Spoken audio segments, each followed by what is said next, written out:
T twenty বিশ্বকাপে সাহিবজাদার ঝড়ে উড়ে গেল যুক্তরাষ্ট্র। ব্যাটে বলে দাপট দেখিয়ে ৩২ রানের এক পেশে জয় তুলে নিয়েছে বাবর আজমের পাকিস্তান। এই জয়ে সুপার 8-এর পথে অনেকটি এগিয়ে গেল ২০০৯ সালের বিশ্বকাপ জয়ীরা। কলম্বোতে সোমবার রাতে আগে ব্যাট করে স্কোরবোর্ডে ১৯০ রান তোলে ম্যান ইন গ্রিনরা। শুরুতেই উড়ন্ত সূচনা এনে দেন ওপেনার সাহিবজাদা ফারহান। তৃতীয় উইকেটে বাবর আজমের সঙ্গে গড়ে তোলেন ৮১ রানের জুটি। বাবর ৪৬ রানে ফিরে গেল, সাহিবজাদা খেলেন ৭৩ রানের এক অনবদ্য ইনিংস।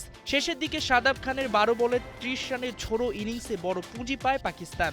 জবাবে ব্যাট করতে নেমে ১৫৮ রানের বেশি করতে পারেনি মার্কিনরা। শুভম রঞ্জন ও সায়ান জাহাঙ্গীর লড়াই করলেও হার এড়াতে পারেনি যুক্তরাষ্ট্র।